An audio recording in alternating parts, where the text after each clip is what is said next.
El pasado 21 de septiembre, la Reserva Federal en Estados Unidos incrementó en 75 puntos base las tasas de intereses. El mercado de valores inmediatamente reaccionó, teniendo caídas importantes en su valoración. El S&P 500, por ejemplo, que es el índice que compone las 500 empresas más grandes en Estados Unidos, cayó poco más del 2% justo después de anunciar el incremento. De hecho, en el último año este índice registra una caída del 13.78%, y con cada día que pasa, surgen noticias que confirman que ya estamos, de hecho, en una recesión que muy probablemente empeorará en los próximos meses. En este video vamos a entender 4 cosas. ¿Cómo es que llegamos a esta situación? ¿Qué es lo que está sucediendo? ¿Qué sucederá en los próximos meses? Y sobre todo, no solo cómo te puedes proteger, sino cómo te puedes beneficiar de toda esta crisis económica. Así que, si este video te está gustando, te recomiendo que te quedes hasta el final.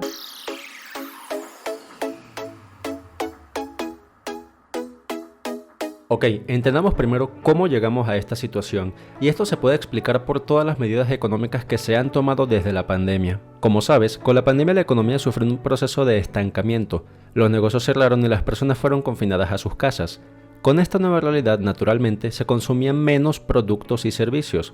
Dado a esto, los negocios como manufactureras, cines, restaurantes y demás presentaron caídas pronunciadas en sus ventas. Un estancamiento es una situación fatal que debe evitarse a toda costa, ya que sus consecuencias económicas pueden generar descontento social, protestas e inestabilidad. Cuando hay un riesgo de un estancamiento, hay unas entidades que se llaman bancos centrales que intervienen en la economía para tratar de evitarlo. El Banco Central es una entidad en toda economía que se encarga de, por ejemplo, regular lo que son las tasas de intereses. Las tasas de intereses, como saben, prácticamente hacen referencia al precio que tienes que pagar por pedir dinero prestado. Si las tasas de intereses suben, entonces pagar tu tarjeta de crédito, tu hipoteca, financiamiento del carro y demás se hace más difícil porque es más caro, se te cobran mayores intereses. Cuando la economía le va muy bien y se acelera, la gente compra productos y servicios y hay inflación. Con esto, los bancos centrales intervienen al elevar las tasas de intereses. Cuando esto sucede, naturalmente las deudas se hacen más caras, pagar todos tus créditos es más difícil y por lo tanto tu consumo se reduce, con lo que en teoría la inflación debería también reducir. Cuando pasa lo contrario, cuando la economía va mal y se desacelera, los bancos centrales hacen lo inverso, intervienen y reducen las tasas de intereses para así estimular el gasto. La gente gasta más y por lo tanto la economía se sigue moviendo. En fin, a inicios del 2020, la Reserva Federal, que es el banco central en Estados Unidos, tomó 2 decisiones para poder evitar o reducir la probabilidad de un estancamiento en su economía. Primero, redujeron las tasas de intereses. Como ya vimos, al reducir las tasas de intereses se estimuló el gasto porque el crédito es más barato. Estas pasaron de casi el 2% a menos del 0.5% y así se mantuvo por más de 2 años, hasta inicios del 2022. Y segundo, imprimieron una cantidad grotesca de dinero. Literalmente, enviaban cheques de dinero por correo a sus ciudadanos para que lo gastaran y así se moviera la economía. De hecho, la cantidad de dinero en circulación se duplicó en unos pocos meses, como puedes ver en esta gráfica. Estas 2 acciones generaron una situación fatal en la economía. Primero, el aumento descabellado de la inflación. Claro, porque reducir las tasas de intereses y enviar dinero a sus ciudadanos se estimuló el gasto, se incrementó la demanda de productos y servicios y por lo tanto el precio de todas estas cosas aumentó. Este aumento tan masivo se debió porque las tasas de intereses estaban en niveles mínimos históricos. En Estados Unidos llegó a menos del 0.5%. Imagínate que se te cobra una tasa de interés del menos del 0.5%, es prácticamente dinero regalado. Y segundo, pues precisamente por el envío de cheques de estímulos a sus ciudadanos. Las personas de un día para otro tenían dinero a la mano que normalmente no ganarían y obviamente fueron a gastarlo. En México la inflación se fue por encima del 8.7% anual, lo cual fue lo más alto en más de 20 años. Y en Estados Unidos la inflación actualmente es la más alta desde 1990. Un factor que le añade leña al fuego al incremento excesivo de los precios es también la interrupción de las cadenas de suministro. Cuando la economía cerró en el 2020, las empresas ajustaron sus ritmos de producción para hacer frente a la menor demanda. Al abrirse nuevamente la economía, se enfrentaron a un escenario de altísima demanda y no poder satisfacerla del todo, lo cual encareció aún más los productos y servicios porque esto se traduce en una reducción de la oferta mientras que la demanda seguía incrementando. Esto sucedió, como sabes, en el 2021. Un claro ejemplo de esto que quizá hayas notado fue el mercado de los carros nuevos. Dado las interrupciones de las cadenas de suministro, las manufactureras tenían dificultades en crear carros nuevos. A la gente se le dificultaba poder encontrar un carro nuevo y por lo tanto entonces estas personas fueron al mercado de los carros usados, lo cual generó un incremento masivo en los precios de los carros usados.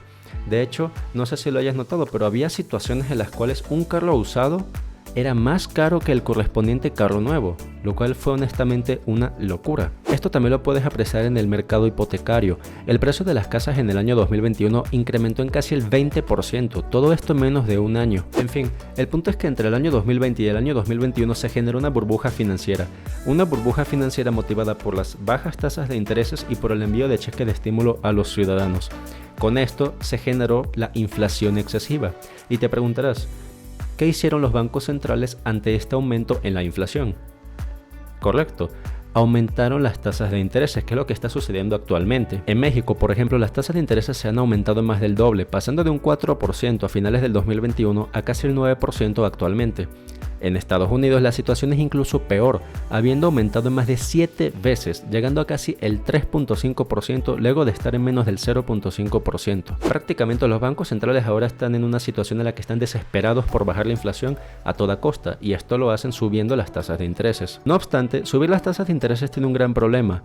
Por una parte incrementa el desempleo y por otra afecta al mismo gobierno y últimamente a los ciudadanos. El aumento del desempleo se debe a que las empresas ganan menos dinero porque la gente gasta menos.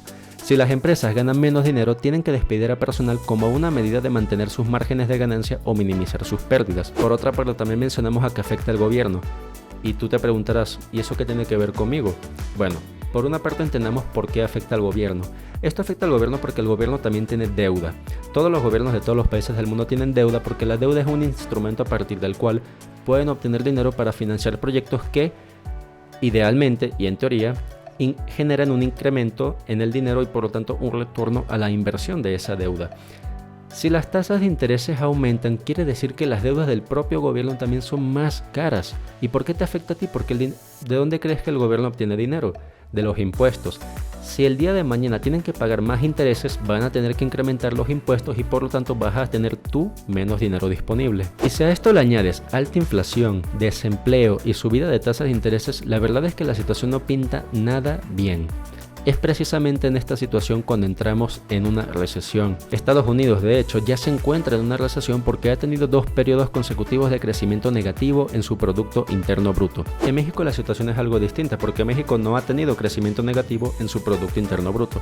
Sin embargo, esto no necesariamente supone una buena noticia en el corto plazo. ¿Por qué? Porque el principal socio comercial de México es Estados Unidos. Más del 80% de las exportaciones de este país van a Estados Unidos, por lo que yo te puedo asegurar que si a Estados Unidos le va mal, a México también le irá mal. Entonces es algo que tenemos que apreciar con mucha atención. Como puedes ver en esta gráfica, las economías de ambos países están fuertemente correlacionadas. Y esto no es algo nuevo, esto quizás lo pudiste apreciar tú o tus padres durante la crisis del 2008. Si bien esta crisis hipotecaria se generó en Estados Unidos, los efectos se sintieron en todo el mundo. Ahora te preguntarás, bueno, ¿y qué sucederá en los próximos meses? La verdad es que es imposible saber qué es lo que va a suceder porque eso sería predecir el futuro y naturalmente no se puede hacer. Lo que sí podemos hacer desde nuestra posición es estudiar los hechos históricos, ver la data y con base en esos 2 factores determinar qué es más probable que pase en el corto, mediano y largo plazo. Con base en todo lo que hemos comentado en este video, lo más probable es que la inflación siga subiendo y esto seguramente lo has visto cuando has ido al supermercado y has visto los precios de los alimentos. La inflación no está cediendo, punto número 1. Y punto número 2, las tasas de intereses seguramente seguirán incrementando. De hecho, la Reserva Federal en Estados Unidos ya ha dicho que el incremento de las tasas de intereses seguirá hasta el año 2023. Esto es algo muy grave ya que, como ya explicamos, al aumentar las tasas de intereses las empresas ganan menos dinero porque la gente gasta menos y por lo tanto van a tener que despedir gente como una medida de evitar pérdidas. Y esto te puede afectar a ti directamente. Ahora, debes saber que las recesiones son normales en toda economía. Estas siempre suceden ya que son parte del ciclo económico. Esto no quiere decir que esta recesión vaya a ser buena. Ninguna lo es, definitivamente. Sin embargo, lo que sí podemos hacer es aprender de ellas y con base en esas experiencias, prepararnos para, punto número 1, protegernos, pero no solamente protegernos, sino también beneficiarnos de esto. ¿Por qué crees que hay muchos inversores a nivel mundial que desean que haya recesiones? porque es precisamente en una recesión cuando los precios de las acciones caen y por lo tanto se encuentran a precios muy atractivos debajo de su valoración. Es como si te dijera que puedes comprar acciones equivalente a un periodo de Black Friday o el Buen Fin aquí en México.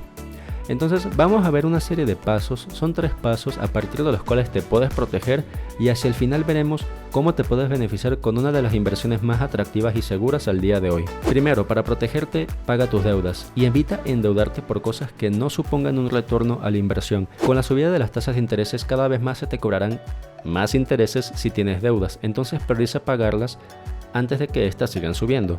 Segundo, ten un fondo de emergencia. No puedo dejar de insistir en esto. Un fondo de emergencia simplemente es una cantidad de dinero que tienes guardada que representa tus gastos mensuales. Si tú tienes un fondo de emergencia de, por ejemplo, 6 meses o 12 meses, mientras más mejor, entonces no te tendrás que preocupar si el día de mañana pierdas tu fuente de ingreso, porque literal tienes dinero con el cual te puedes mantener al menos 6 meses. Tienes paz mental. Y tercero, busca otras fuentes de ingreso. Y cuando digo otras fuentes de ingreso no me refiero a que busques otro trabajo típico de 8 de la mañana a 5 de la tarde. Hoy en día con el acceso a internet podrías, por ejemplo, ofrecer tus servicios como freelancer en internet. Podrías trabajar como escritor en algún blog, podrías crear tu propio blog, tu propia marca personal, etc. Sin duda alguna, esto no será nada fácil, pero puedes empezar a partir del día de hoy y te sorprenderá lo que puedes lograr con constancia y con tiempo. Ahora bien, esos fueron tips para protegerte, pero ¿qué hay de beneficiarte? Hablemos de una de las inversiones más seguras y más atractivas al momento.